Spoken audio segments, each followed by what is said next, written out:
Good evening, everyone, and thanks very much for coming. For those of you who don't know, I'm Professor Warren Swain. I'm here as the acting dean. This, of course, isn't about me. It's about Tim and about this. So we're here to launch Associate Professor Kuhner's book, Democracy by the People. Tim's asked me to say a few brief words about the book, and I've managed to smuggle in a couple of jokes. The book, Democracy by the People, is edited by Jean Manso and published by the Cambridge University Press. It contains 18... Do not laugh at my own publisher, please. It contains 18 chapters about American democracy, specifically problems of money in politics and corruption. And actually, quite importantly, it isn't just a book cataloguing what's gone wrong. It has some suggestions for reform. The editors note that the US Supreme Court has narrowed the options for reform in a series of opinions handed down over a long period of time from 1976 to 2014. And this is, the authors, the editors suggest, part of the reason why political campaigns in the United States have become so expensive and why office holders and political parties don't represent ordinary Americans. Citing a broad consensus amongst voters and experts on the need to reform, the editors have a broad range of people contributing individual chapters. Of course, this is a timely book, and it follows a series of books that Tim is writing or has written, including Capitalism versus Democracy, Money in Politics and the Free Market Constitution. I have a quote from a congressman that Tim kindly supplied, Jamie Raskin, who said of this collection, at a time when pay-to-play plutocrats and foreign presidential payoffs, it's a tongue twister this, are choking off government by the people, the contributors to this timely collection are reviving the project of American democracy. Of course, this notion of money sloshing through the system is nothing new. You wouldn't expect me, as a legal historian, to fail to make mention of the perhaps late and perhaps unlamented Joseph Kennedy, who poured large sums of money into Roosevelt's campaign in 1932, and of course of that of his own son in 1960. The fact that this has been a historical issue, of course, isn't to say that democracy in the US and of course in other places isn't in a poor state of health.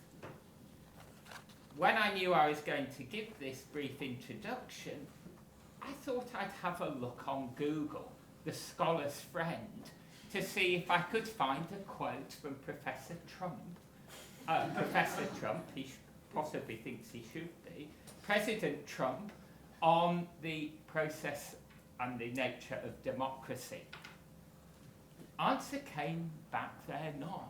There were very many bizarre quotes on a whole range of subjects by President Trump, but I couldn't easily find one on democracy. There were actually plenty in there praising various despots around the world, but nothing really engaging with democracy and showing how important democracy is. And certainly from a British perspective, with events last night, one should note too that democracy isn't merely imperiled in the United States, it's imperiled in other places. I couldn't not but finish by giving a quote from the great Winston Churchill, who, despite his many flaws, was certainly a Democrat of a particular kind. And he said this: as many of you may know. Indeed, it has been said that democracy is the worst form of government, except for all those other forms that have been tried from time to time. Tim will speak roughly for 40 minutes, and we will hear about plutocrats.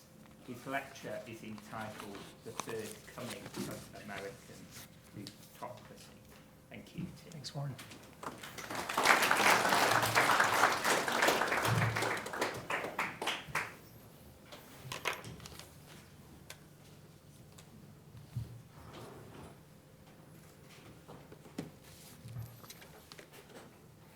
All right, welcome everybody. Thanks for coming. I see colleagues, students, and some members of the community. It's great to have a good mixture of people in this room. Ultimately, although the lecture is addressing campaign finance and money in politics in the United States, ultimately we'll have a bit of a reflection on how things are going in New Zealand and what the United States' rather catastrophic vulnerability to corruption has to teach us here. That'll be the focus at the end. Just a little bit about the book. Warren already, Dean Swain already read the quote from Jamie Raskin. The point that I want to make, though, about the book, which is in both of these blurbs, is that at the present moment, reform seems impossible because of entrenched interests and an unsympathetic Supreme Court. Or over here, practical and viable reform proposals. Our basic observation, Gene and I, in editing this volume, was that campaign finance reform, reforming how political parties, political candidates, outside speech, how those different aspects of democracy are financed, this kind of reform has gotten very difficult since 1976. And that's a key date for us, which is the Buckley v. Vallejo opinion in which the Supreme Court struck down part of the first comprehensive campaign finance reform legislation in the United States. We'll get into that opinion a bit later, but the bottom line is the court has really tied people's hands. There's a tremendous degree of popular energy, a tremendous degree of frustration and even desperation with democracy in the United States, coupled with the frustration of feeling like you can't really do anything about it without having your proposal struck down by the Supreme Court. We don't have parliamentary sovereignty in the United States. It's a bit the opposite, really. You could say ultimate sovereignty lies in the hands of the people and the state legislatures, and 2/3 of both houses of Congress who can amend the Constitution, of course. But short of an amendment, the U.S. Supreme Court does have the power, which it claimed for itself of its own accord. It does have the power to strike down any act of Congress for its own reasons, and we'll get into some of those soon. So the purpose of the book was to propose these viable campaign finance reform solutions that office holders could push for now. Not all office holders are bought out in the United States. There's a lot of them that actually despise their job because of money in politics. And we'll get into that as well, but they spend a lot of time fundraising. They spend a lot of time what they call dialing for dollars to try to get money for their next election campaign.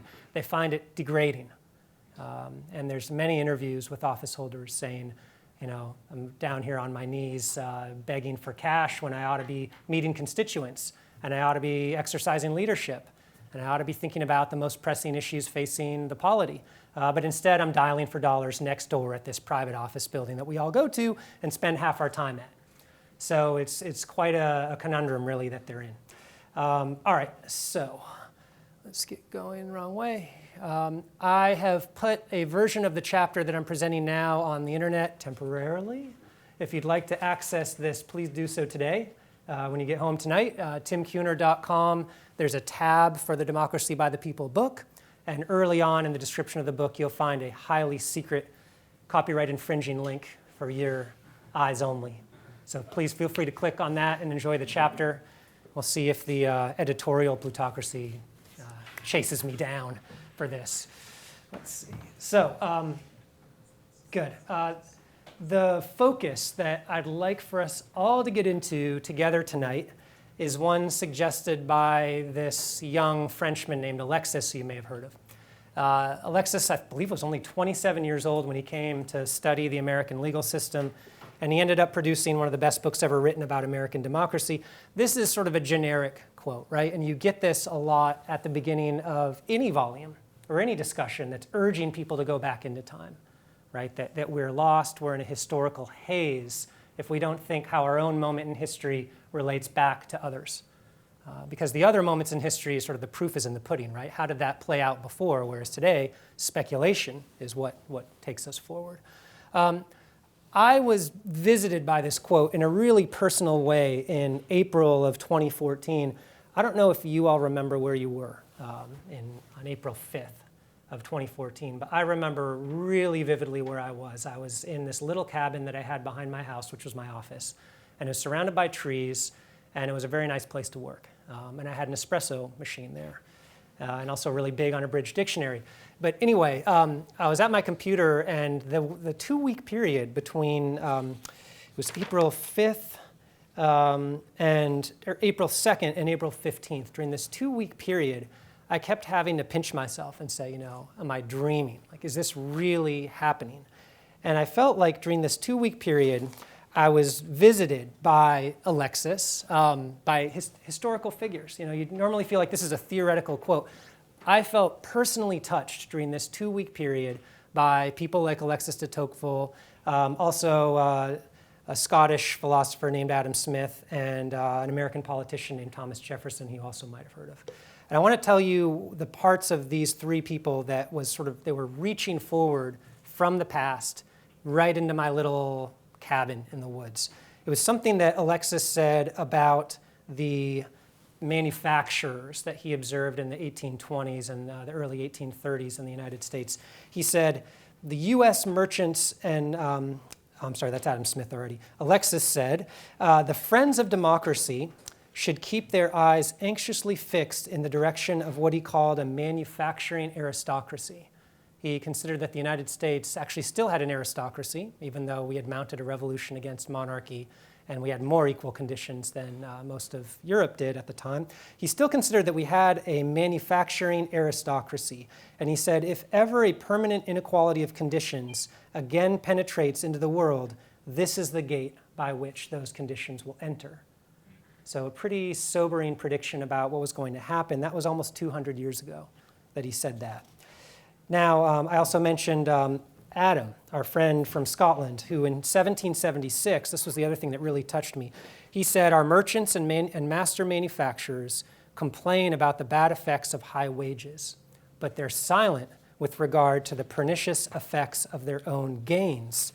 He cautioned his readers, this is in The Wealth of Nations, those who employ the largest capitals and dealers in any branch of trade or manufacturers are an order of men whose interest is never exactly the same as that of the public, who have generally an interest to deceive and even to oppress the public, and who accordingly have on many occasions both deceived and oppressed the public.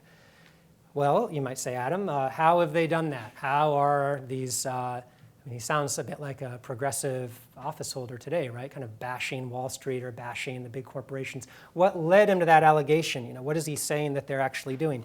He said, these classes, these holders of large capital, use their wealth to draw to themselves the greatest share of public attention, and they use that to obtain restraints on competition and an increase in profits at the public's expense. An increase in profits at the public expense is what he says. And this he's considered sort of the father of capitalism for a lot of people. The invisible hand and, the market knows best. Well, not quite so fast. Another person who I felt like was visiting me during those 2 weeks of April was Thomas Jefferson, who said this in an 1816 letter. Tom said, the country is headed towards a single and splendid government of an aristocracy, founding on banking institutions and moneyed corporations. And if this tendency continues, it will be the end of freedom and democracy, and the few will be ruling and riding over the plundered plowman and beggar. The few will be ruling and riding over the plundered plowman and beggar. These guys could hardly be more dramatic, right? Why was I feeling so closely accompanied by Alexis, Adam, and Tom? So 3 remarkable studies came out in that period of April in 2014. Let's start with Thomas Piketty. there's Adam Smith, Thomas Jefferson, and Thomas Piketty on the left. So Piketty, 2014, he says that 40 years of data from 1970 to 2010 reveal that the United States is the most economically unequal of all advanced democracies in his rather large global sample. Why is the United States the most economically unequal? He said, look, take the top 10% of wealth holders in the United States and sum up how much of the total national wealth they own. And the answer for the top 10% is that they own 70% of national wealth. I heard that in New Zealand it's 59% of national wealth right now, so you're riding closely behind us. The top 10% apparently in New Zealand possesses 59% of national wealth, if I'm not mistaken. But in the United States, all the way up to 70. And the bottom half of the country, guess what percentage of national wealth the bottom 50% of Americans possess? The answer is 2. Bottom 50% of the population possesses 2% of the national wealth. There's a bunch of technical reasons for this, but the dynamic is that returns on capital, investments, stocks, et cetera, are outpacing returns on labor. So people who work for a living are making less and less in comparison to people who are investing and managing and so on. Piketty says, these levels of inequality are not natural or normal. He looks back historically over hundreds of years, and he says, when we get these levels of economic inequality, we also get violent revolutions, which I thought was interesting. Sitting in my little cabin in 2014 thinking, are the pitchforks coming? Are there going to be bales of hay burning around Atlanta at the time? Piketty says, you can't get this level of inequality without law and policy, that you have to work really hard to make a country that unequal. You have to alter law and policy on things like taxation, offshore assets, public education, CEO pay, bailouts, financial investments and instruments, corporate consolidation, obviously unions, minimum wage, healthcare, basically across the board. Sentencing laws for petty offenders and drug offenders, let's push those way up and push white-collar criminal sentences way down. Basically, on every front you could look, there's been a readjustment or a counter-revolution, really, in American society that's led to revolutionary levels of inequality. But that was only the first thing. I mean, that was enough, right? But that was only the first thing. He's pointing us towards law and policy. Then, in the same 2-week period of 2014, Martin Gilens and Ben Page here, they published this paper called Testing Theories of American Politics, which is also really technical. It's a huge statistical analysis of almost 2,000 issue areas at the federal level in facing the US Congress, the political branches. And Gilens and Page say, look, we're trying to figure out who influences these decisions, and we have statistics to prove it. I'll give you the exact quote.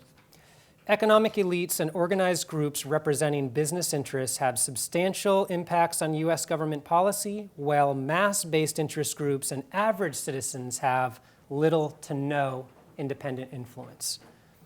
They conclude America's claims to being a democratic society are seriously threatened because policymaking is dominated by powerful business organizations and a small number of affluent Americans. You can see why those other quotes were coming, right? About Adam Smith. People using wealth to draw to them the greater part of the public attention and shifting laws to get more profits at the public's expense. Well, that was 1776. This is 2014.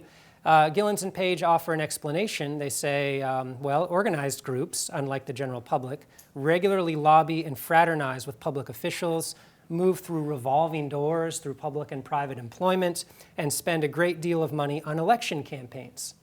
And by the way, the U.S. labor movement is pretty much defunct, which is also a pretty monumental political achievement. All right? The labor movement didn't just die of its own accord. It was systematically eviscerated in a number of ways. So that's those guys. Now, one of the things, right, so Piketty says this should lead us to think about violent revolution.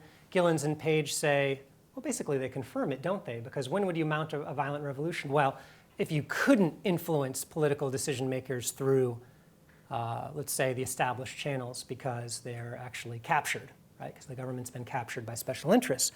But Piketty says whether or not you get a revolution, and by the way, they don't always have to be violent, but whether or not you get a revolution depends not just on what he calls the repressive apparatus, which is the ability of the government to put people in jail and crack down on them with the police. He says, actually, primarily, the sustainability of extreme inequality depends on the effectiveness of the apparatus of justification. So the repressive apparatus, people who complain about inequality and starting to commit petty crime and threatening property owners, they go to jail. That's not the main thing, actually, he says, for keeping public concern in check. It's ideological. It's fashioning ideological reasons for thinking that this is all normal or maybe even positive. And you might kind of rack your brains over that and think, well, that's not what people think. Even with the American dream in the United States and this idea that we have extreme social mobility, which is empirically false. We have some, but not as much as people think we do. Even with that, I'll give you some public opinion polls from the exact same period, 2013 to 2016. Over 75% of Americans say corruption is widespread throughout the government in this country. Over 75% say the influence of money in politics is worse now than at any other time in my life. Same thing, over 75% say government is run for the benefit of a few big interests and not the benefit of all. 93% said in 2016 that elected officials listen more to deep-pocketed donors rather than regular voters. So apparatus of justification, it doesn't seem like the public is justifying this level of extreme inequality. Actually, they think it's corrupt. Yeah? So it would follow that they could actually reform the American political system. Well, I'll tell you the third thing that happened. How interesting. That slide's not there. Well, let me surprise myself by giving you a few more pieces of information about what makes the public so distrusting of politicians. So Gillens and Page said lobbying, the imbalance of lobbying is one of the main reasons for those laws and policies being so tilted towards big capital, concentrated capital corporations, et cetera. When you look at the lobbying budget, check out these 10-year spending figures from defense, energy, pharmaceutical, et cetera. And you can see how they're in the billions, right? Those are coming from the main lobbying organizations of which Lee Drutman found that business interests controlled 95%. So Gillens and Page's theory seems correct, and so does the general public's intuition. Another thing about the general public's intuition about members of Congress not really caring about people like them, well, part of that could be their income. And actually, by the way, it's not their income, it's their capital, their investments, and their savings, and their inheritances, and so on. These are 2004, 2007, 2010. The average wealth of members of Congress is in the green, which is over $1 million. So the average member of the House of Representatives or the Senate, just putting them all together, is over $1 million, their net worth, whereas the general public is way down here. So again, sort of empirically speaking, it seems like the general public might have a reason for saying office holders, they don't exactly share our same concerns over law and policy, right? They're not sending their kids to public schools. They're not using public health care, which we don't have much of. They can live in a gated community, et cetera, et cetera. And so although office holders are pretty wealthy, and Trump is the wealthiest president ever, in fact, Trump is wealthier than all prior American presidents combined in current dollars. Now, I know he brags about his wealth a lot. The sort of generic estimate for what he has, Money Magazine and Fortune Magazine have confirmed this. He's wealthier than all others combined. Even so, he only spent, this number's past tense, he spent $66 million of his own money on his campaign.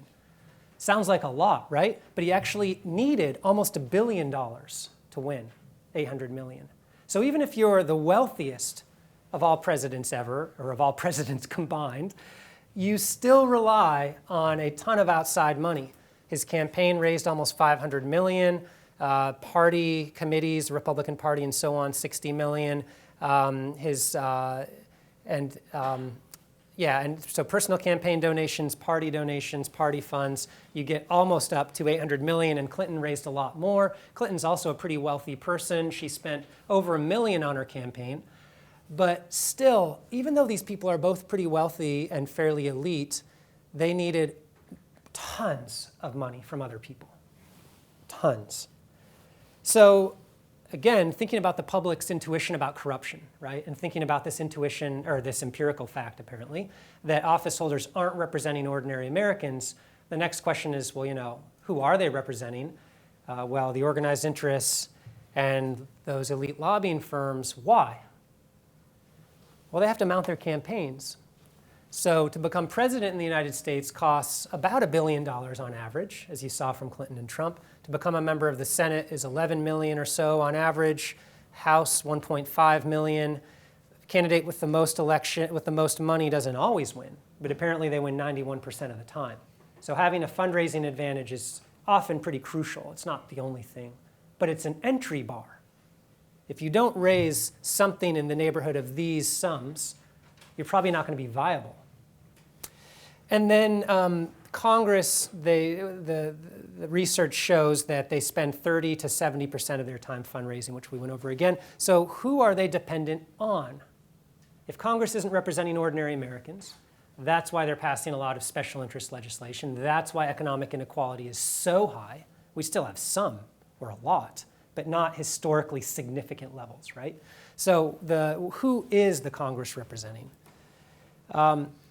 Well, one theory is they're representing their donors and affiliated spenders who happen to be a really small group. So think back to the billion, the 11 million, and the 1.5 million for these different levels of office in the United States. So that adds up to a lot of money, right? Billions of dollars are spent in every US federal election cycle. When you look at the majority of money that the candidates raise, 0.6% of American adults contribute 66% or more of that money. So the great majority of campaign donations comes from less than 1% of the American adult population. When it comes to the outside groups that are spending hundreds of millions of dollars, or in total over $1 billion, those outside groups spending unlimited sums if they want to, about 70% of that money comes from this fraction of American adults. I'm not sure if that's a 10,000th or something like that. Anyway, Occupy Wall Street had the 1% slogan, right? I mean, they could have adopted this as their slogan, right? Government for the, we don't want government for the 0.0000. I don't think the movement would have gone as far. It's too awkward. Right, so who are the donors? Who are the main members? What are the most common attributes of this donor-spender class? These are data from the donor class, the people giving most of this money to the campaigns. Evidence suggests that they have these characteristics.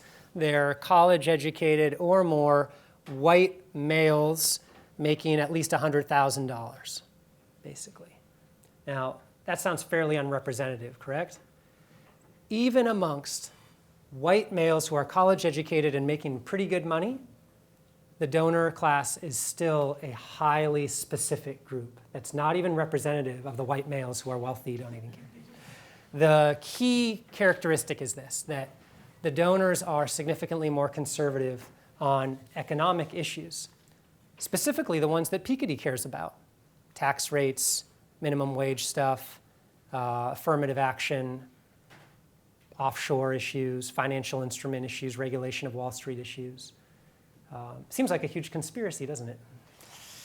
Well, if that seems like a conspiracy, the next thing that happened surprised me even more. So those were the first two big wake-up calls from 2014. Massive economic inequality, massive political inequality that the authors of the study tie to campaign donations and lobbying. Great. The public hates this, as I said. 75% or more of Americans are absolutely against this plutocracy, right? This government of, by, and for the wealthy. So you'd think they could change it. And in fact, Americans have been trying to change it for hundreds of years. The other thing that happened, though, in 2014, that might have been what Piketty was looking for with the ideological justification. So you weren't going to get it from everyday Americans. They weren't going to validate this system. but someone with a lot more power than the entire country put together did validate the system. I'll tell you what I mean. So there's this guy, Sean McCutcheon, who is there on the left. Sean is let's say, a productive man. And he feels that giving the maximum individual donation to only 9 candidates at the federal level, giving this $5,200 that he's allowed to give to each of them, isn't enough. He actually wants to give $5,200 to 10 or more candidates. And he feels that this Watergate-era rule from 1974 that limits how much money you can give to all candidates combined, this Watergate-era rule from Richard Nixon's disgraceful campaign finance scandal, is a violation of his free speech. Sean McCutcheon thinks that his money is speech, and that when he gives the maximum amount to multiple office holders, he's associating himself with them. Those are his rights of speech and free association. And that the government, when they tell him no to number 10, yeah, give as much as you want under law to those first 9, don't do the 10th, because Sean, once you just keep adding that up, it starts to sound like you could have a real impact on the Republican Party, or you could have a real impact on these office holders when they talk. Your business concerns could potentially be favored by people who are indebted to you. Nonsense. Free speech, free association. So you can count on the Supreme Court to kick him out, right? To say that's ludicrous. You want to spend over $123,000 donating to candidates? That's a corruption risk. You can't do that. It's not free speech, it's money. That's what you'd expect, perhaps, right? It's money, not speech. Speak as much as you want, Sean. Here's a microphone. Hold events, write books, write pamphlets. Ride around on a horse saying, hey, this is an attack on democracy. I want to organize this, that, or the other thing. No one's censoring Sean McCutcheon. They're just saying you can't spend more than $123,200, Sean, please. Most Americans don't see that money in their lifetime in a given year. Yeah? Well, the Supreme Court said, a 5-4 majority of the Supreme Court, not all 9 of the justices, but 5 of them, said that the First Amendment safeguards an individual's right to participate in public debate through political expression and political association. Yeah, we know that. However, quote, when an individual contributes money to a candidate, he exercises both of those rights, speech and association. The First Amendment, says the court, safeguards an individual's right to participate in the public debate, and those rights are important regardless of whether the individual is a lone pamphleteer or street corner orator, kind of what I was telling Sean to go do, or someone who spends substantial amounts of money in order to communicate political ideas through sophisticated means. The court actually compared Sean McCutcheon to Thomas Paine, the father of the American Revolution, who wrote such tracts as Common Sense and really was riding around on a horse saying, freedom this and monarchy no, and et cetera, et cetera. Okay, well, you strike down the aggregate campaign donation limits, which they did. Now you could give $3.5 million in the aggregate. And that's how much Nixon took from, I think it was the dairy interests. So we're going back to sort of a Watergate kind of political order. And the court says, well, don't worry, because the possibility that an individual who gives large sums of money might get influence and access to elected officials, that's not corruption. Don't worry, right? The possibility that an individual who spends all this money could garner influence and access, well, they say, quote, ingratiation and access are not corruption. Okay, and they keep going. Ingratiation and access actually embody a central feature of democracy, that constituents support candidates who share their beliefs and interests, and candidates who are elected can be expected to be responsive to those concerns. Voters and political speakers, you might say, right? People who show up and try to petition their representatives, you might say, they say, I've got a grievance, and here's what it is. $3.5 million? Responsiveness to $3.5 million, that's a central feature of democracy? Okay, now all of this, although I was visited by Tom and Alexis and Adam at the time, I was feeling like this was really modern, right? That this idea of super PACs and donors who are spending in the millions and money being speech, it feels really like, well, capitalist society, right? It feels like commercial, market-based society. It feels very modern to me. You look at the ways that the money is used, it's really sophisticated. Offshore stuff, dark money, stuff that you can't trace, that's coming in, that's lawful, apparently. Interest groups that are sitting down with office holders and have a 20% passage rate for the legislation they draft and give to representatives to pass. This one group, the American Legislative Exchange Council, boasted basically that, hey, our, I forget what it was, 18 or 17% passage rate is quite good return on your investment. So it feels like, market culture. This is cutting edge, right?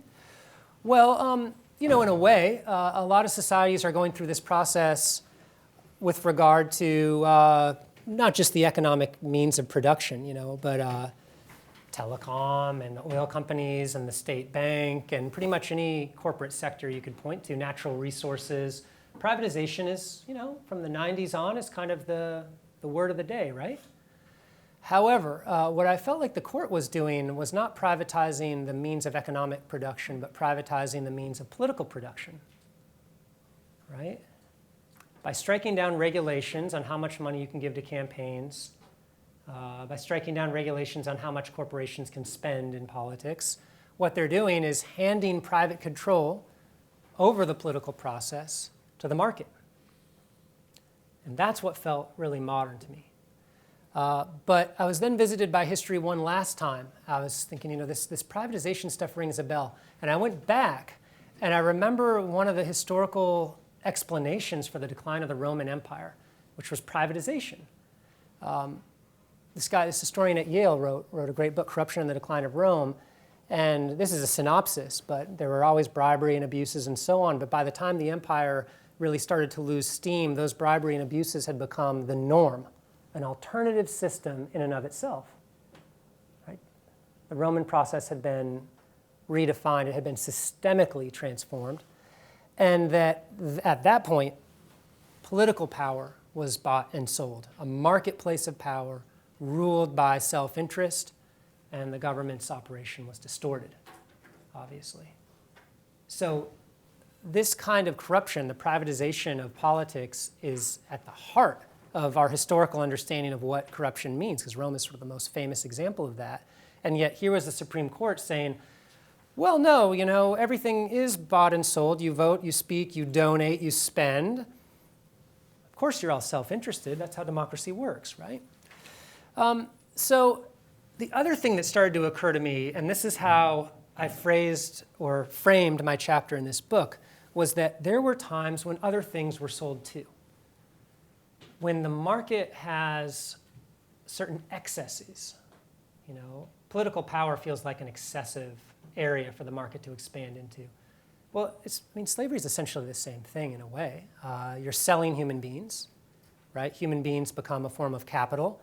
Your property rights include holding human beings, breeding them in captivity, acquiring their offspring as your property as well. Your rights of contract include trading on them, right, here at the auction block.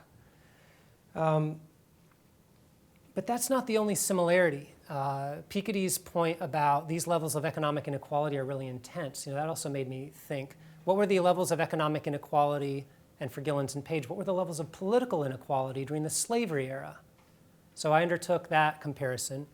The other era that came to mind in thinking about the excesses of a free market was the industrial and Gilded Age kind of eras, basically 1800s into early 1900s with the wealthy industrialists, with all of this basically unregulated capitalism, lack of minimum wage, lack of maximum hour restraints. You get obviously child labor in these sweatshops. And that was a time when contract was really interpreted broadly. Rights of contract and rights of property were interpreted really broadly.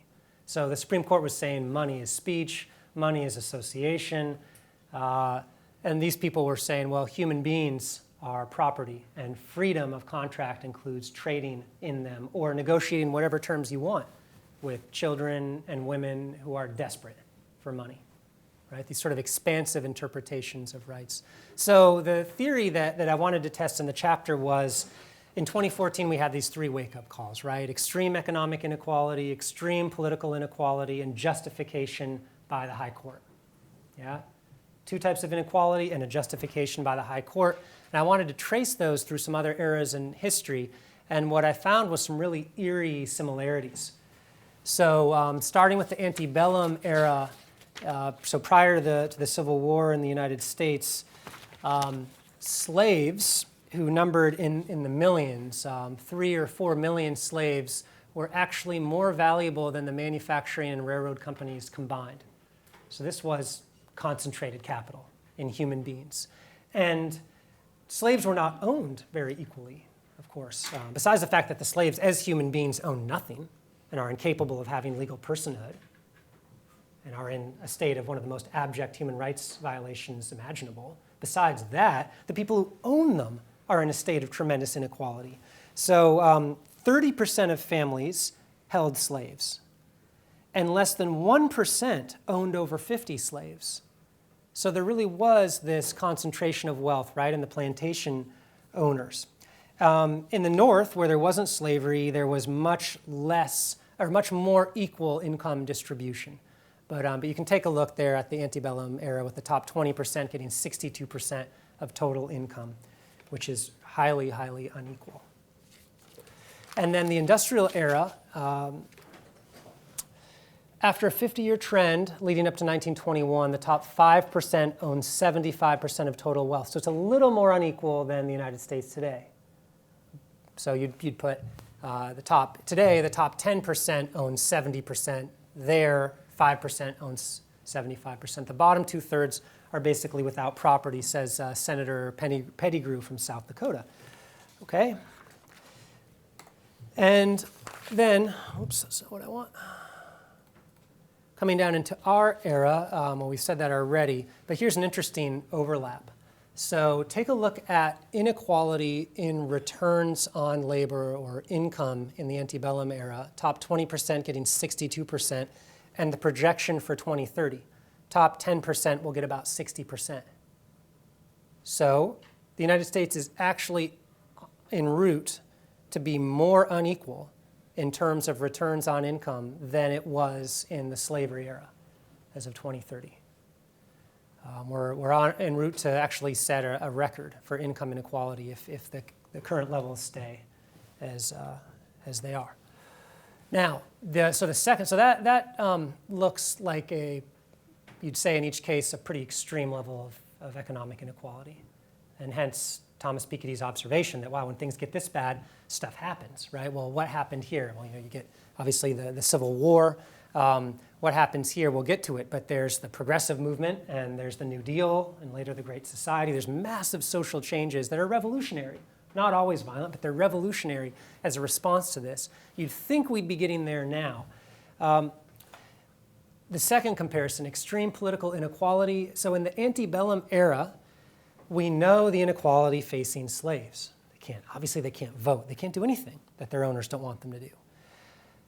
However, people don't often trace the longevity of slavery to a particular form of government. Now, obviously, the US Constitution didn't illegalize slavery. Our friend Thomas Jefferson, who I quoted earlier, proposed making the Declaration of Independence part of a revolution against slavery. He cited as one of the King of England's cruelest acts his wars against a distant people who hadn't offended him, referring to Africans and taking slaves and so on, and the Continental Congress crossed it out. So it didn't make it into the Declaration. Slavery remained legal, but what was it sustained by besides simply its legality? Why couldn't abolitionists change it? Why did there have to be a war? Well, I'll give you a few quotes. Congressman, I think I have photos of these people. Congressman James Ashley on the left attributed slavery to a government dominated over by the minority and administered by organized force and fraud in the interest of a privileged class. Organized force and fraud in the interest of a privileged class. That's how this member of Congress described the US government. Senator and Vice President Henry Wilson to the right. Vice President under Ulysses S. Grant developed the same view at length, exposing what he called the slave power in the United States. And what he meant by the slave power was the plutocracy. He said, the slave power will endeavor to prolong its reign through this unequal government. Reverend Henry Ward Beecher, also a really interesting character. Here he is as a younger man and an older man. He is often considered one of the most hated men in the Confederacy, the southern United States where slavery was legal. This guy had a lot of death threats. Why? Well, he objected to slavery as incompatible to Christianity and incompatible to American political ideals. He was a beautiful orator, a real humanitarian, but he said something really specific about government too.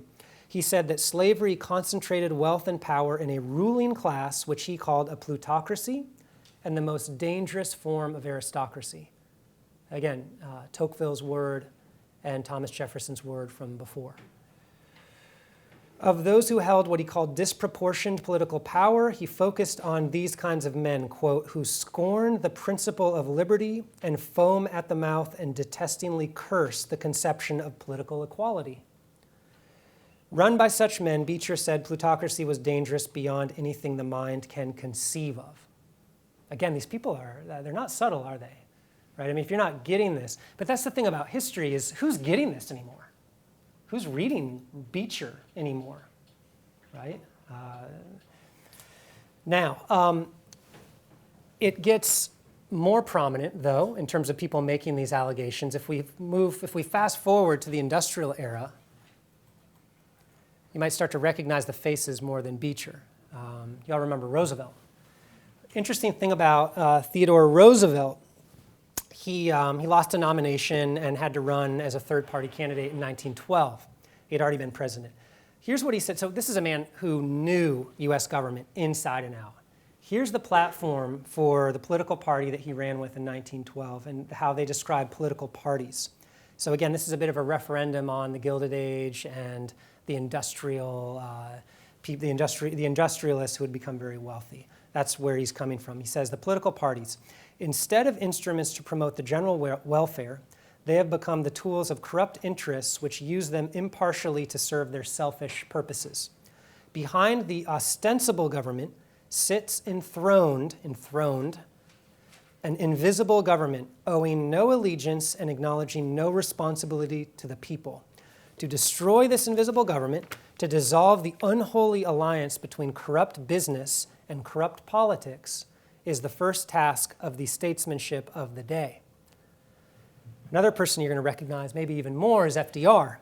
Now, FDR, I mean, again, wow, Theodore, that was pretty striking. An alliance between corrupt businessmen and statesmen, a invisible government. This is really poetic. Could FDR trump this in his rhetoric? I'll let you decide. He alleged that economic royalists, remember we had mounted a revolution against monarchy, and in other countries those revolutions led to royalists getting power again and coming, there'd be a new king and a new monarchy and that sort of thing. Well, so to say economic royalists, that's to reference counter-revolutionary people, people who are against the revolution. Yeah, against freedom, equality, and self-governance for all, that kind of thing. So Roosevelt says, economic royalists had carved out new dynasties. Citing corporations and banks, he alleged that the privileged princes of these new economic dynasties, thirsting for power, reached out for control over government itself. This undemocratic control of government, visible in his day, he described as, quote, economic tyranny and a new despotism. He labeled government by organized money just as dangerous as government by organized mob. Does he win over Theodore? Hang on to your hats, though, because I think he's got a closing line here. The giants of industry concentrated into their own hands almost complete control over other people's property, other people's money, other people's labor, other people's lives. And he believed that the collapse of 1929, quote, the Great Depression, showed up the despotism for what it was, economic slavery. He welcomed industrialist support for the right to vote, but he considered that the political equality we once had won was meaningless in the face of economic inequality. So the American Revolution and that chain of events suffrage for males without property, white males without property, suffrage for African Americans, suffrage for women, meaningless in the face of economic inequality, said FDR, because there's an economic despotism from new royalists. The last of our little historical friends here who I want to share with you and bring back into the present, if I may. Anyone know who this is? I think he was well-fed. He's pretty skinny, but this was, I don't think this was a man who wouldn't have had enough food. Problem was he was thinking all the time. Big advocate of natural rights and natural law, inspiration for the U.S. Declaration of Independence. Anyone? Montesquieu? This guy's English. Locke. Yes, John Locke.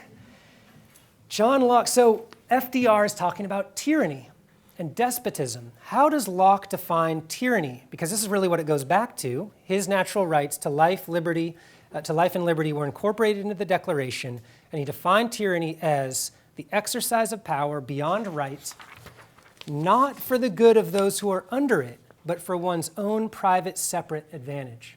Right? The exercise of power beyond right, not for the good of those who are under it, but for your own private, separate advantage. Well, that's a great description of, I don't know, King George III, or Charles Stuart, in the 1630s or 40s. But, so it seems irrelevant. However, he continued, Locke, it's a mistake to think that this fault of tyranny is proper only to monarchies. Oh, do tell, John. Other forms of government are liable to it as well, he continued, for wherever the power is put into the hands for the government of the people and is made use to impoverish, harass, or subdue them. Sorry, let me try that again. Wherever the power is put into the hands of the government for the people and is made use of to impoverish, harass, or subdue them, there it presently becomes tyranny. And this is what FDR is getting at. Economic slavery, the use of power to subdue and impoverish the people. It's exactly what Piketty plus Gillens and Page say, if you think about it.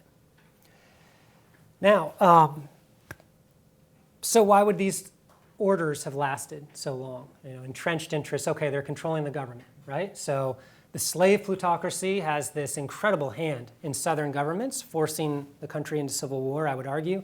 Pretty decent control over the national government as well, although Abraham Lincoln alters that considerably. The industrial plutocracy has incredible pull as well, these robber barons and so on. However, and same for the plutocracy today, it has incredible pull. But each of these different incarnations of American plutocracy had a special friend. They had special support, and this is the third component, supreme justifications for what FDR called tyranny. So the antebellum era, if Dred Scott had successfully been able to sue his prior owner, Sanford, and obtain his freedom and become a citizen, well, maybe that would have been a less violent path to equality. But in 1857, 7 members of the Supreme Court validated slavery. Chief Justice Taney's majority opinion has been infamous ever since. The issue that Taney faced was whether Dred Scott, this former slave, had standing to sue his owner. He had made it to free territory. Now he wanted to sue his owner and be emancipated. The court had to decide the issue of whether a Negro, this is them talking, a Negro whose ancestors were imported into this country and sold as slaves could be considered a citizen. Interesting. Taney acknowledged the scope, saying, okay, what I have to decide is whether the class of people in this plea are constituent members of this sovereignty. Yeah, are slaves people or citizens or just property? Are they constituent members of the sovereignty? We think they are not, continued Taney, and that they were not intended to be included under the word citizens in the Constitution, even though some states had already emancipated slaves. Highly debatable point that Taney makes. But in his reasoning, you get a sense of why he might say this. They were considered, when the Constitution was adopted, says Taney, quote, a subordinate and inferior class of beings who had been subjugated by the dominant race, and whether emancipated or not, yet remained subject to their authority, the authority of the dominant race. Slaves and their descendants were, quote, beings of an inferior order who might justly and lawfully be reduced to slavery for their benefit. Also, a religious justification of slavery was we were improving these natives How can we improve on the natives that we take from Africa? Save them from the devil, literally. The religious justifications for slavery was that we were bringing Christianity to this race of savages. Yeah, never mind the whips and chains and the forced labor. This is for your benefit. And Taney validates that theory. At least it's saying it's the Constitution's theory, at least. Naturally, such beings were, quote, altogether unfit to associate with the white race, either in social or political relations. Okay. Now, Lochner is where this goes next. 38 years later, you get what I'd consider another era of supreme justifications for massive economic and political inequality. Lochner's a case about a 60-hour maximum workday law, telling bakers that you really can't keep people working more than 10 hours a day, 6 days a week. It's just inhumane. It's a health problem, that these people are in a position of economic inequality. They really need the job, so if you ask them to work more, they will. But the state of New York determined that that was contrary to good public policy, and they ought to help this disadvantaged class of poor laborers, basically, right? So Lochner owns the bakery. He wants to see this law invalidated. The Supreme Court says that the general right to make a contract in relation to your business is part of the liberty of the individual protected by the 14th Amendment. Substituting, here they are interpreting life, liberty, or property, which can't be deprived without due process of law. By liberty, they say unregulated economic freedom. That's what they interpreted liberty to mean. Unregulated economic freedom is what you can't be deprived of by the government. This line of cases continues on in Coppage v. Kansas, for example, where the court has an opportunity to weigh in on a law that made it illegal for employers to coerce employees to forego union membership. So if you wanted a job, some employers would say, great, you're hired so long as you sign this, and it says you won't join a union. Well, that's their right of freedom of contract, yeah? That was their claim. They don't have to agree to that. They can go back to sleeping under a bridge and digging through the trash for food. If they want to work with us, they have to forego union membership. The Kansas Supreme Court said this was a good idea because we don't want to reduce employees to serfdom. That's what the Kansas Supreme Court said, that, yeah, we need this law to prevent a new serfdom in the United States. However, the Supreme Court recognized, this is a quote, as legitimate inequalities of fortune that are the necessary result of property and contractual rights. So massive economic inequality is legitimate because you give people rights to private property and rights to freedom of contract. The smart and the hardworking will get ahead. Why would we let the majority restrain them, right? It's paternalistic. The court later repudiates that view. They later locate freedom of contract in a political community instead of an unregulated market. However, you get the point. So the industrial era is prolonged and supported against early efforts for the New Deal by the Supreme Court, the Lochner era. And then 39 years later, we get another highly similar era, which is what McCutcheon was about. That 2014 case was actually the culmination of this 1976 to the present, so 43-year period. It hasn't abated. These other cycles of what you might call neoliberal jurisprudence or highly unequal case law lasted 38 years, between them, 38 years commenced, right? 38 years from Dred Scott to Lochner era, 39 years after the end of Lochner, we get into the Supreme Court basically upholding really highly similar principles. And neither of these prior eras lasted as long. So the McCutcheon era, right, that donors and spenders are like Tom Paine, that this is speech and association, has already lasted longer than these prior two lines of cases, which is, I think, pretty significant. We've been through the cases. I wanted to tell you just a little bit about what the Supreme Court said. There's one really interesting piece that I just want to share with you to explain how this line of thinking has evolved over time. So in 1976, the Supreme Court struck down spending limits that the US Congress had enacted after Watergate. And the spending limits limited political parties and candidates. Trump never would have won if he couldn't spend those $66 million early on. He was an unpopular candidate. Because of the 1976 case, he was able to spend unlimited amounts. Had Buckley not struck down those campaign expenditure limits that were binding also on candidates, Trump wouldn't have been viable. So these rules really do matter. The Supreme Court's justification was basically just to criticize Congress's justification. So they said, Congress, why are you limiting money in politics? And what the Congress had said was for three reasons: to prevent corruption, to equalize the ability of all citizens to have political influence, and to slow the skyrocketing costs of political campaigns, allowing ordinary people to run for office, not just the wealthy. Remember how most congressmen and women are millionaires? Well, this law sought to make it possible for ordinary people to run for office, not just the wealthy and well-connected. So the court, they really take interest with these two ideas. And what I want to share with you is just really briefly the evolution of this principle.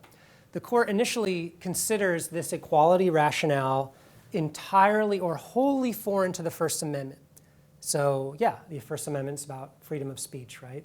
Congress shall make no law abridging the freedom of speech. Seems like it's more about freedom than equality, fair enough.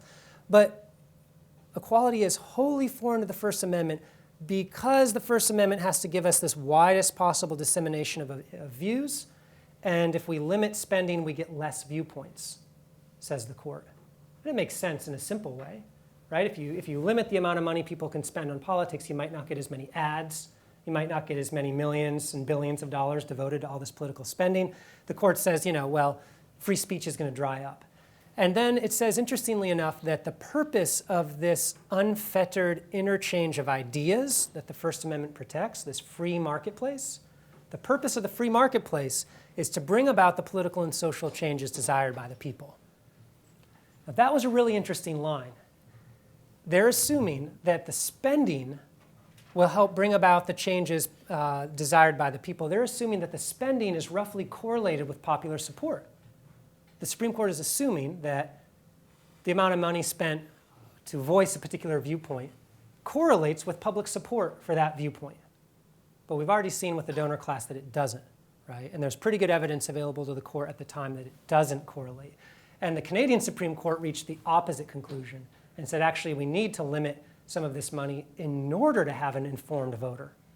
We can't get an informed voter in an unregulated marketplace because certain voices dominate the debate. Yeah? Like an anti-monopoly kind of principle. So that goes forward. I want to just show you how this plays out because I don't want to keep you here longer than I should. This plays out. Where are we? Okay. This leads Justice Thurgood Marshall to a really interesting theory of corruption, right? And this is what gets struck down later on. But Justice Thurgood Marshall, if we're talking about orienting money in politics and history, is the lawyer, the main lawyer in Brown v. Board of Education for school desegregation. He, the first African-American Supreme Court justice. So it's significant that someone from this trajectory would understand what he says here, that there's a different type of corruption, the corrosive and distorting effects of immense aggregations of wealth. What does he say about them? Little to no correlation with the public support. So if the free marketplace of ideas is supposed to bring about the changes desired by the people, then you have to regulate it because all the money doesn't correlate with what people want. That's what Justice Marshall says, and this is good law until Citizens United in 2010. And it's interesting what the Roberts Court says about that. Austin interferes with the open marketplace of ideas protected by the First Amendment, right? And the reason they can say that is because they're no longer tying the open marketplace to the changes desired by the people. The open marketplace of ideas isn't supposed to any longer produce the changes desired by the people. And actually, I'll show you what McCutcheon says about that. The 2014 case says there's compelling reasons not to define the boundaries of the First Amendment by such a generalized conception of the public good. In other words, we have free speech so that people can speak, regardless of what the majority wants. And it doesn't matter if that speech is highly unrepresentative, because democracy has been turned into a system of price signals. That's the basic theory. It's been privatized. So you can't require it or expect it to be correlated with what people want. It's a market. It's intensity of preferences, right? So those are the three lines of cases that give us in the United States these cycles of plutocracy, because it becomes very, very hard to do away with these systems that produce all of the inequality on an economic and political level. Now, good. So that's the part that makes reform in the United States really difficult.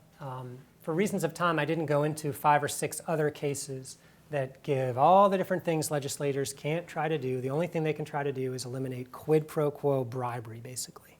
I give you money, you produce a policy. It's much more subtle than that in reality. And so it's out of reach in terms of the Supreme Court's terms. Great. So in terms of where to go from here, this was then the structure of my theory, right? That we had a slave plutocracy. We thought we made a lot of progress after that, and we did in certain ways. But just like FDR said, some of that progress wasn't as meaningful as it would have otherwise been because we went into another cycle of government by and for the wealthy. And then we made a lot of progress there, right? If you think to the New Deal, the Great Society, labor rights, that sort of stuff, which kind of brings us out of the industrial plutocracy, but there's only a few decades there of the middle class golden age. But it's not coincidental. So when you look at those post-World War II decades, leading up to about the 1970s, you see greater inequality in the United States, and you get that really famous middle class. And that's what makes the United States and its democracy really famous in the 20th century. It starts to look like a place where anyone can get ahead, where there's community. But 1976, Buckley v. Vallejo brings us into another cycle of plutocracy, and it happens at exactly the same time that privatization and big corporations are really taking off, and not just in America. I promised I'd comment a bit on the situation facing New Zealand before we go. So neoliberalism is this global movement, right, of corporations and interest groups who are trying to make government more friendly for foreign direct investment, more friendly for the terms desired for maximum return on investment, maximum productivity, basically austerity, right, on a global level. You scale back the state, you scale back healthcare, you scale back even public education. You can privatize those things if you want. You sell off the banks and the oil companies and everything to private investors, and you produce a global order of scaled back democracy, basically democracy accountable to the market. Now, that's not a foreign concept in New Zealand either. And I promised I'd say something about Trump too, didn't I?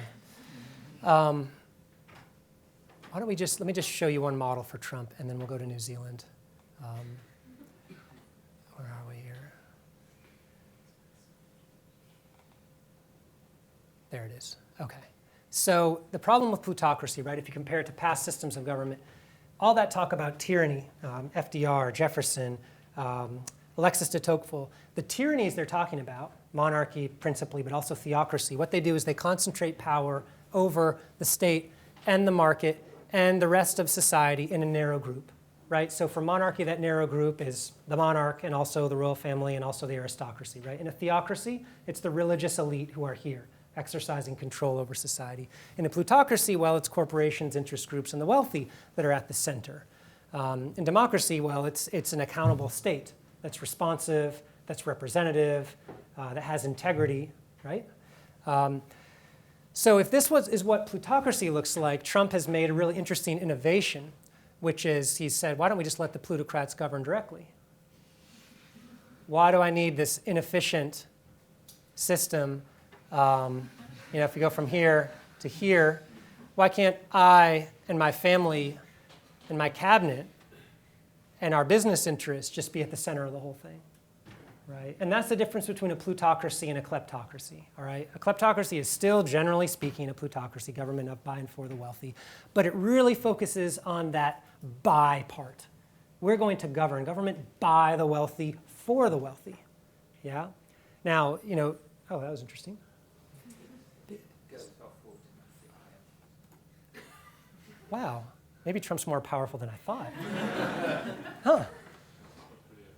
Does anyone have an idea? It shuts down automatically after a certain. Oh, okay. Well, we can conserve energy for the rest of this. I'll just go to my little printout here. So in terms of Trump's model, what's interesting about it from my perspective is you have people who made a fortune in his cabinet, right? If the plutocratic model looked like interested people from industry pulling the strings of government, Trump's innovation was, let's just bring them right into my cabinet. So this has changed a fair amount, but a few examples. So he's got this Gilded Age cabinet, right? Elaine Chao, the daughter of a shipping magnate, and her wealth is unknown. Steve, his Treasury Secretary, worth $100 million. Everyone knows Steve. Betsy DeVos, her family, she's in education, the Secretary of Education. Her family is very interested in privatizing education further, making money on education. So she'll head up education. Wilbur Ross is one of the plutocrats from before. He's a highly influential campaign donor. Well, let's just make him the Secretary of Commerce. And Todd Ricketts is another example, Deputy Commerce Secretary, worth almost $2 billion. Trump brings these people in. The models of kleptocracy tend to come from African states, and they call it people who are cannibalizing the nation, eating it up from within to maximize their profits. There's a lot more to say about Trump, honestly. But we were getting to New Zealand, and it's unfortunate that this went off because I have maps to share with you. But the bottom line that I wanted to share with you all is that New Zealand has, I would say, fewer campaign finance regulations than the United States. So I feel like there's a conveyor belt that's going to start under my feet right now, so ship me out the door. But so right now, there's a members' bill in New Zealand that's been introduced by Gorlise Gameron from the Green Party. And she proposes to limit donations at $35,000, 35,000 New Zealand dollars. In the United States, the maximum individual donation is $5,200 per cycle, and we still have the 0.6% dominating campaign finance. Even if New Zealand got a $35,000 limit, which would be a great idea, it still wouldn't stop a highly unequal sort of cadre from capturing donations. Oh, we're back. Thanks for that. I'll show you what I mean. So this is where they're going with it. Great. So this donation limit, I don't mean to put it down. It's a wonderful idea, hugely important. If she could do it, I think I would be on board. But my point is, this is still a fairly large amount of money for a middle or lower class citizen, right? So you could still have a pretty unequal control over campaign finance, right, or party finance. She also proposes banning foreign donations. Right now, there's a $1,500 limit, but that's still a fair amount of money. You can bundle it. In the United States, $1,500 donations don't come from the poor either. So anyhow, this is, I think, a wonderful idea, but there would still be, even if this was passed, there would still be really significant vulnerabilities. Lobbying, so I've read a lot of journalism lately about lobbying in New Zealand, and it seems to be hard for investigative journalists to figure out who lobbyists are and who their clients are, and whether they're registered or not. And it seems to be fairly complex. If a journalist can't figure it out, I'm fairly certain that most voters aren't going to figure it out. There's also no cooling off period, so MPs can go from the parliament into a lobbying firm, even a lobbying firm that's foreign, and represent clients who are willing to pay however much. And they can use their contacts, their access, their influence to get things done in Wellington. No limit on corporate donations to parties and candidates. Corporate donations are unlawful in the United States. No limit on donations to candidates and parties in general. Well, we struck those down too in the aggregate, but we still have these $5,200 limits. No limit on self-financing by candidates. You can spend as much of your own money as you want, apparently, if international idea is correct, to mount your own campaign. And so what this means is New Zealand on a map looks more like an African country in a lot of ways. When you look at red, these are countries that don't have the particular kind of ban or limit. You also see some Scandinavian countries coming up in red, which I think leads to an interesting point that I want to get to at the end. But basically, the kind of company New Zealand's in is a smaller section of countries in the world that don't ban foreign donations to parties, that don't ban foreign donations to candidates either, that don't ban corporate donations to parties, corporate donations to candidates, don't ban altogether anonymous donations. Again, Southern Africa, some Asian countries, that don't ban corporate donations, even if these are corporations with government contracts. Conflict of interest, right? Or trading in influence. Is there a ban on donations from corporations with government contracts to candidates? No, not either. And I can just, by the way, there's a bunch more of these slides. And what strikes me as really remarkable is that the least, according to Transparency International, the least corrupt country in the world is lined up with a lot of countries that are way more corrupt. And what I think that suggests to me is that countries like New Zealand and Australia, which are not ranked as highly corrupt, along with countries, Sweden, Finland, Norway, et cetera, are maintaining a lower degree of corruption despite these serious vulnerabilities to foreign money, corporate money, unlimited aggregate donations, unlimited individual donations. They're maintaining relatively corruption-free societies by milking their culture for all it's worth. We have an egalitarian ethos in New Zealand, right? No one's better than everyone else. Everyone deserves a fair shake. Pretty decent ethic for a business, decent ethic for, in fact, a very highly ranked civil service, least corrupt in the world. How long is that going to last, is my question to those of you who are from here, who live here, or who care about New Zealand. How long is that really going to last? Because what the American case shows is as soon as vested interests figure it out, they can do incredible damage in highly anecdotal ways. So for example, Justice Powell, this Supreme Court justice, before he was a Supreme Court justice, he was a corporate lawyer. And he was writing memos to the American Chamber of Commerce, which, by the way, operates in New Zealand as well. And if you look at their webpage, the ambassador from the United States is right there as the sponsor for the American Chamber of Commerce. Anyhow, back in the 70s, Justice Powell writes this memo saying, if corporations are serious about maintaining capitalism as a way of life, what they have to do is invest more money in politics. He becomes a Supreme Court justice, and he decides the Bellotti case, which strikes down a limit on corporate spending in referenda.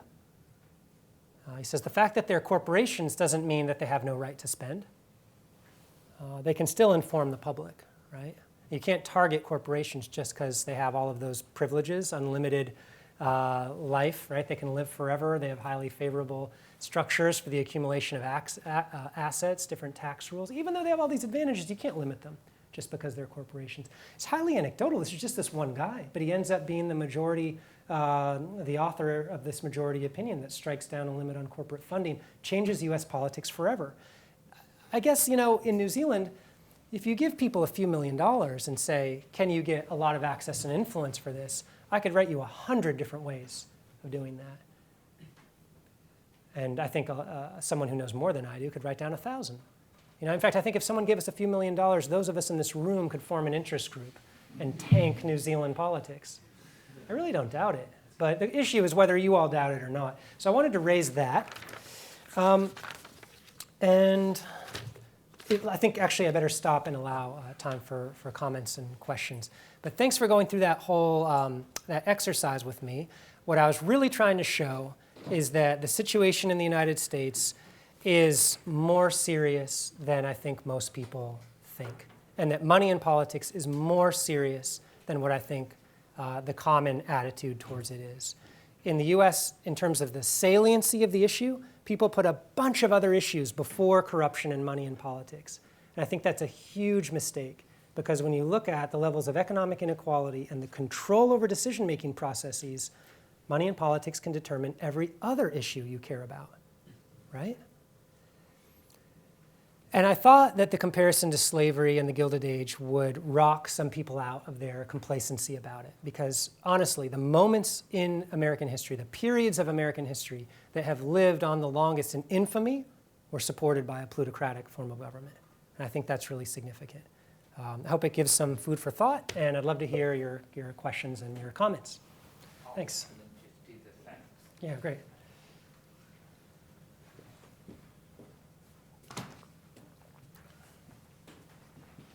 You want to be here? Just a few brief words, just to say thank you very much to Tim. That was extremely interesting. Thanks, given the time, I think we've possibly got time for a few very short questions, just perhaps 2 or 3. Speaking about complacency, there's indexes that rate countries as democracies, and in 2016 the most important one ceased to rate the US as a democracy under Obama. And I just wonder, maybe one way of rocking people out of complacency is to stop calling the US a democracy, as you have in the title of your book. Yeah. Under Obama, they did that. Sorry? Under Obama, they did that, you said. Yeah, 2016. Interesting.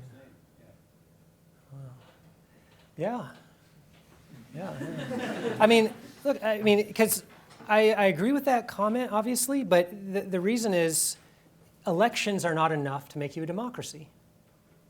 Elections aren't enough, right? We in democratic theory, you talk about responsiveness, representation, popular sovereignty, right?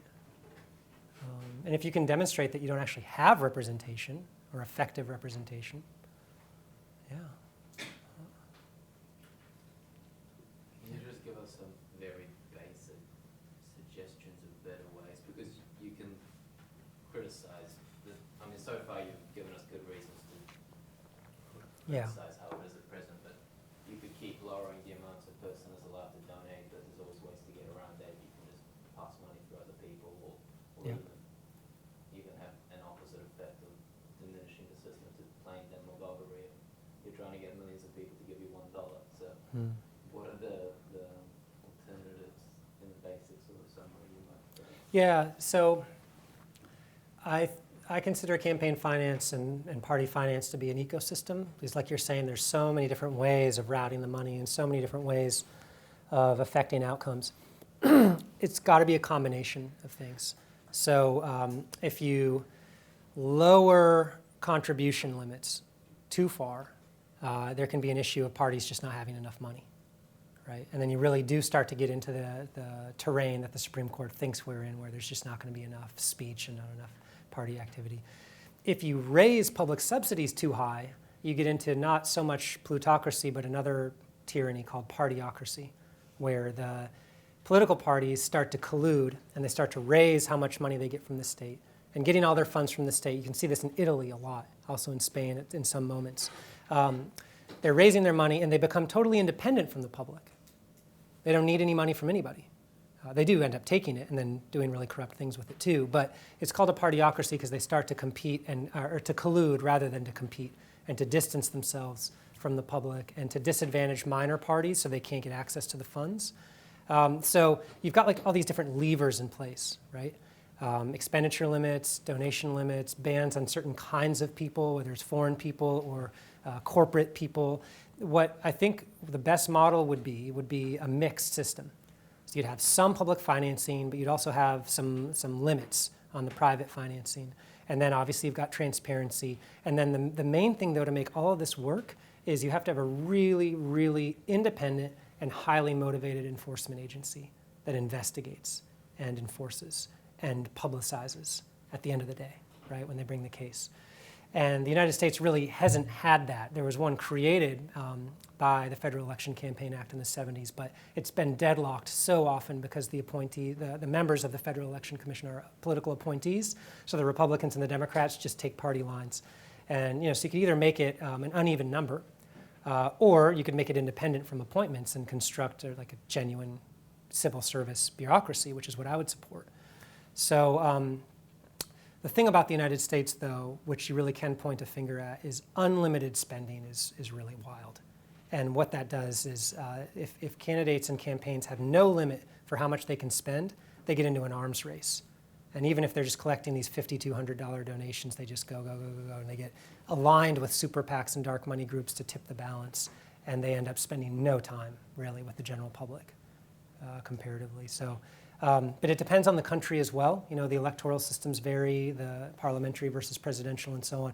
It's complicated. If you want, we can talk about it further. There's good comparative law books that look at different systems. Okay, given it's 7:30, I thank you very much. Sorry for going over. And I think we should thank Tim for a very interesting interview.